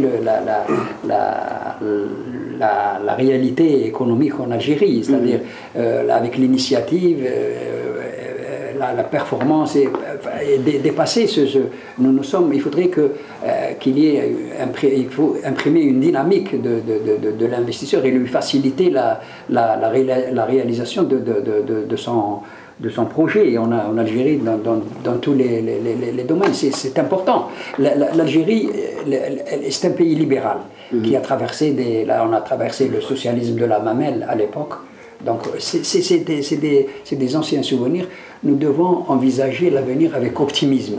L'Algérie a des potentialités. L'Algérie doit investir surtout dans l'homme, dans son éducation, dans sa culture, et dans les maisons d'âge avancé en Algérie.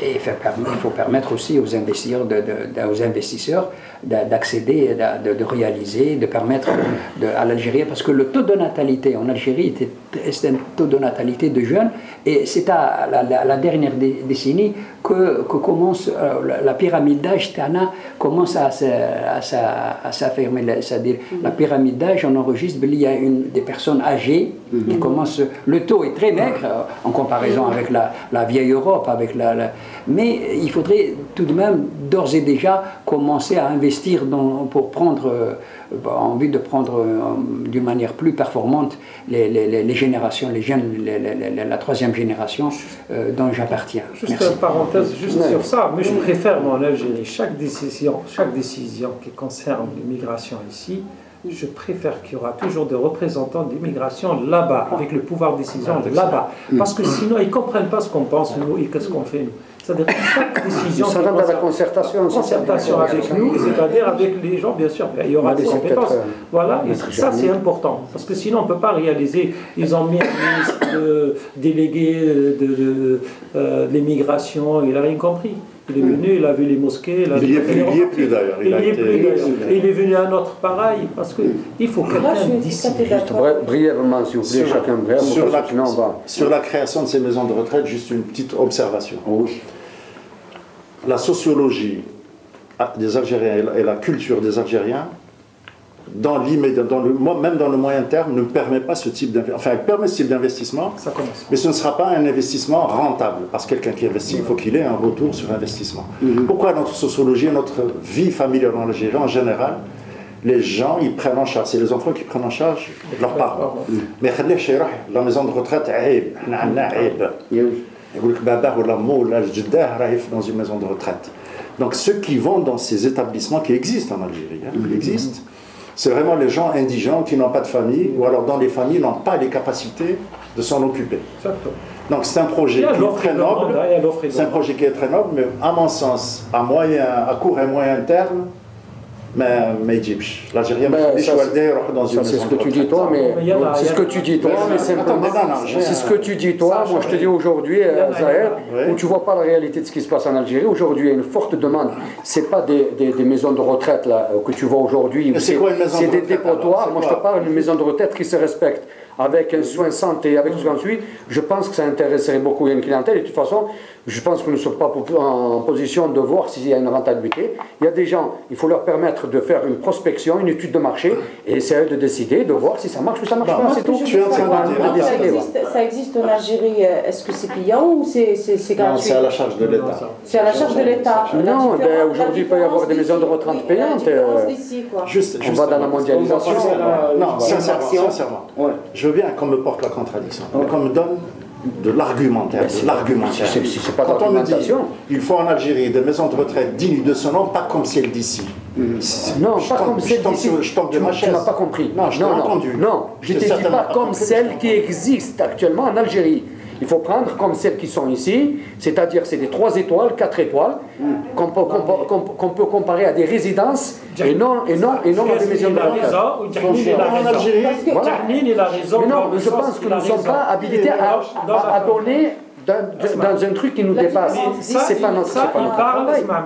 Il parle pas de maison de retraite payante comme il a dit.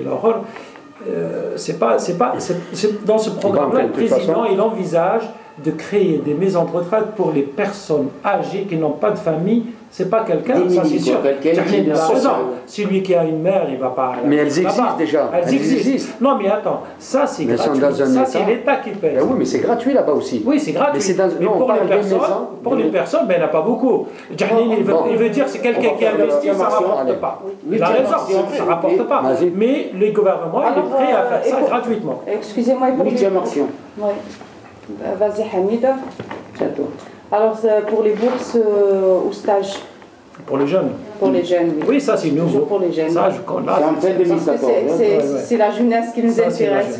Oui, ça c'est la jeunesse. Maintenant, est-ce que la jeunesse veut y aller en Algérie, veut faire des stages en Algérie? Mais je pense, parce qu'il parle des stages formation en Algérie, je pense que c'est quelque chose de merveille. Ça relie les patriotes. Les jeunes vont en Algérie, déjà ils s'attachent à leur pays, etc.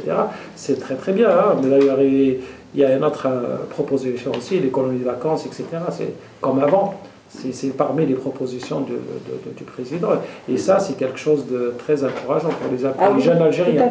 Parce que même ici, moi j'ai trouvé des jeunes ici qui ne peuvent pas faire des stages, par exemple, à Air France ou Air Lufthansa, mais ils vont à Air Algérie, mais Air Algérie, il ne peut pas prendre 10 ou 15 étudiants l'été. Alors ils vont en Algérie. Moi je pense que c'est une meilleure idée. Brièvement, moi je sais qu'avec le consul général, c'est Abdelhamid Saïdi, consul général à Marseille, on avait reçu des formulaires à préalable en tant qu'association de dispatcher cela dans les quartiers nord à Marseille, de permettre à ces jeunes d'avoir une formation en Algérie, une formation dans le cadre, pour avoir, c'est-à-dire plutôt un CAP, ou pour un brevet, un BTS ou un brevet technique. C'est une formation prise en charge totalement par l'État algérien. La question, quand j'ai été un peu voir les parents et les jeunes, tout le monde me dit c'est n'importe quoi, parce que comment des jeunes d'ici, où il y a des centres de formation adaptés, plus performants qu'il y a en Algérie, comment ils vont laisser tomber ici ces centres-là pour aller en Algérie? Je leur ai répondu simplement que en faisant cela, l'Algérie, c'est pour permettre à ces Algériens, justement, cette communauté algérienne, qui est ici, qui est issue donc d'origine algérienne, de pouvoir avoir une formation. C'est pas dans le sens, la formation, bien sûr, elle sera, et c'est des formations qui sont très aujourd'hui, elles sont d'actualité, c'est des formations aujourd'hui reconnues à travers le monde, et c'est surtout pour permettre d'échanger avec les Algériens et les nationaux de là-bas, et forcément de créer une synergie pour pouvoir investir dans l'avenir, concrétiser un peu leurs projets en connaissant les uns et les autres et en se connaissant, et je pense que c'est fait dans ce but-là. Non, mais plus que ça. Alors, il y a plus que ça. C'est bien en plus. Donc, je disais, on nous a donné cela. Il y a des gens qui sont intéressés, mais toujours pareil, ils veulent plus d'informations, tout en leur expliquant que la formation est prise en charge par l'État algérien. Il y a même une bourse qui est donnée à chaque jeune. Il y a 5 villes d'Algérie, les plus grandes, c'est elles qui ont ces centres de formation. Et puis, les voyages lors des vacances scolaires sont pris en charge aussi par l'État algérien. Je trouve que c'est des belles initiatives qui sont prises. C'est quoi une bourse dématérialisée? Pardon, juste je termine. Et c'est juste pour dire que là, la possibilité donc d'aller sur l'Algérie et vice-versa, de faire venir aussi des jeunes ici, à travers les associations et tout ce qui suit, c'est possible. Il faut juste concrétiser, expliquer l'information, dispatcher, et après, c'est celui qui décide. Mais là, malheureusement, c'est moi qui le fais en tant qu'association. Je ne peux pas, je n'ai pas les moyens de dispatcher ça à travers les 53 départements de la circonscription consulaire. Voilà. Plus important, beaucoup d'Algériens, beaucoup de jeunes Algériens qui ne trouvent pas de formation ici, des stages de formation ici. Et vous savez, toutes les sociétés internationales, ils sont en Algérie. Alors, au lieu de faire, par exemple, stage ici à Air France, ici, il va en Algérie et fait stage à Air France.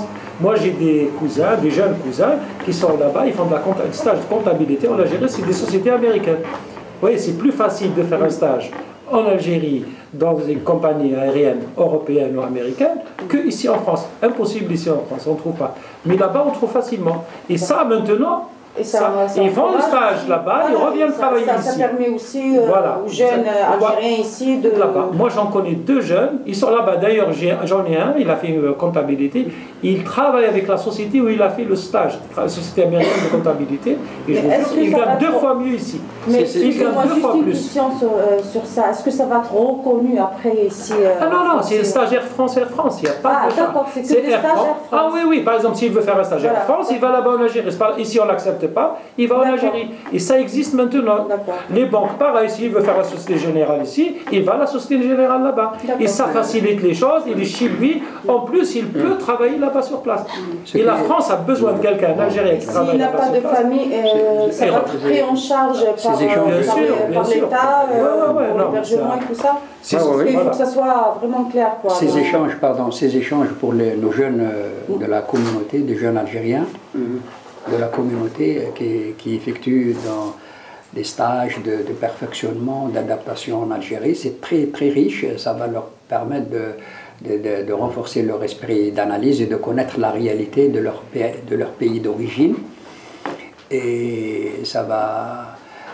les échanges entre les universités, parce que l'Algérie, il faut le dire, elle a vécu en autarcie. Elle a été un peu isolée en matière universitaire. Il y a eu des réalisations de grandes infrastructures universitaires, mais s'agissant des programmes d'enseignement qui sont dispensés, qui sont prodigués en Algérie, il faut le dire qu'il y a beaucoup d'insuffisances. Il y a beaucoup, ils sont pas aussi performants que, bien entendu, en comparaison avec les universités occidentales, notamment françaises. Donc, mais les jeunes, à travers un stage en Algérie, à travers de connaître l'entreprise algérienne, de connaître le monde, la société algérienne, ça va aiguiser son esprit d'analyse, de synthèse. Et pourquoi pas, une fois son stage terminé, je veux dire son cursus universitaire achevé en France, il peut rester au bercail, au pays d'origine. Et c'est très important parce qu'on va pas... il y a des racines sur lesquelles il faut... Ou revenir en France, il aura la possibilité, mais avec une formation justement. Voilà, oui, c'est très important. Tu veux dire quelque chose? Moi, sur cela, je suis vraiment désolée, je dois vous quitter, j'ai une urgence, donc je vais vous laisser finir. Je crois que ça y est, le reste c'est... Ça y est, on a presque fini. Les meilleurs thèmes, on les a discutés, voilà. Donc, bon, après ensuite, s'il y a les questions les plus importantes, parlons plutôt du cadre de la... Moi, j'aurais bien aimé parler du professionnel de la médecine, parce que c'est l'Algérie qui forme les plus grands médecins professeurs, mais le problème, c'est qu'ils ne travaillent pas en Algérie, ils travaillent à l'étranger. Oui, ça bénéficie aux hôpitaux français, malheureusement. L'accès aux entreprises détenues par les Algériens au marché public en Algérie, ça aussi qui est très important. La remise en place des colonies de vacances au pays, parce qu'ils étaient à un certain moment et puis Ils ont été arrêtés un certain temps, donc ça sera reconduit aussi. Ce qu'on pouvait dire aussi dans ce programme, donc l'amélioration des conditions d'accueil au niveau de nos consulaires. Voilà. Donc ça aussi, c'est important. C'est très très important donc, pour notre communauté algérienne qui vit la qualité de service, de l'accueil, le respect, c'est un programme riche et intéressant et vraiment juste. Et enfin, la mise en place d'une aide juridique étendue, que ça soit mais ça, je pense que Maître Zahel aurait pu répondre. Mais bon, juste pour répondre à ces 5 questions qui restent. Aujourd'hui, en Algérie, malheureusement, bon, moi je parle de mon cas, moi, particulièrement, je suis un des premiers exportateurs de pommes de terre d'Algérie, notamment d'El-Oued, à mon nom et au nom de mes associés. Par contre, il y a une chose qui me désole. Je répéterai jamais assez que ce que décide Alger, disons, l'Assemblée, les lois qui sont votées, la mise en application, c'est-à-dire de ces lois, dans différentes wilayas, ben elles sont même pas respectées. Et la question qu'il faut se poser, pourquoi? Il faut se dire pourquoi ça ne marche pas dans tel wilaya, dans tel wilaya. Parce que je rentre, moi, dans une politique où on incite les Algériens d'Europe de venir en Algérie et essayer de développer les exportations en hydrocarbures. Je me suis lancé dans ça. J'ai un registre de commerce d'import-export. Et là, malheureusement, il y a des directions de commerce, il y a des chambres de commerce, il y a des banques, même pas des banques, des agences de banques. Notamment la wilaya de Khenchla, il y a une banque, le CPA, pour me faire une domiciliation d'exportation, c'est la croix et la bannière. Je dois chaque fois me disputer, il faut que je vienne d'El-Oued ou que je vienne de Mostaganem. Non, il faut le dénoncer. Et maintenant, si tu me dis je ne dénonce pas, alors on ne dit plus rien du tout et on n'avance pas. C'est des choses, je te dis, le programme qui est fait à Alger par le gouvernement, il est d'intérêt national et malheureusement, la mise en pratique inter-wilaya ne se fait pas. Voilà, c'est clair et je vois pas. Non, je vois pas ce que j'ai dit devant Jean. Oui. Non, moi je pense que vraiment le programme du président, il est riche, très riche, et vraiment pour la première fois que vraiment le président met son doigt sur les points essentiels qui concernent l'immigration. Et je pense que c'est ça qui a emmené beaucoup de monde à voter Bouteflika. D'ailleurs, bon, ça c'est en plus. Mais vraiment, il les a touchés par cette proposition-là. Nous, quand je parle de logement, par exemple, avec des militants, ils sont tous contents, du transport, ils sont tous contents. Et ça, je pense qu'avec une volonté de cette fois-ci, je pense que j'espère que les réalisations de ces objectifs seront réelles. Et je dirais au président, bonne chance et bon courage et bon rétablissement. Voilà.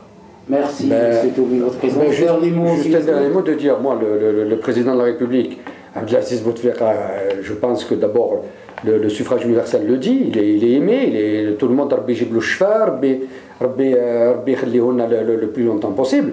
Et je suis sûr que le président de la République voudrait voir tous ces projets se concrétiser, ça j'en suis persuadé.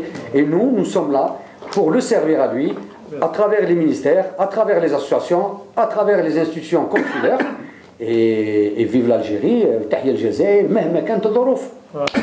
Et vive l'Algérie, Tahia el-Jazair, Mehma kant al-Dhorouf. Donc le programme du président de la République est très ambitieux dans le cadre du 4e mandat. Donc nous avons pleinement confiance dans la réalisation de ce programme. Il faudrait que la société civile de la communauté puisse davantage s'organiser et s'améliorer pour améliorer la qualité de service de notre administration algérienne et dénoncer, si le besoin est, de dénoncer les insuffisances, la carence de certaines bureaucraties, dans le cadre de l'import-export, dans le cadre de la fuite de l'intelligentsia algérienne à l'étranger. Il faudrait envisager des perspectives plus prometteuses Et dans le cadre du ministère du Commerce, récemment, moi j'ai lu sur les conditions de stockage, de transport en matière d'importation deviennent davantage difficiles. Donc, et l'import-export, il faudrait que même nos importateurs, les exportateurs, cette filière import-export puisse davantage être rigide. C'est pas ouvert à l'anarchie ou au désordre. L'Algérien doit être respecté. Voilà, c'est surtout ça que.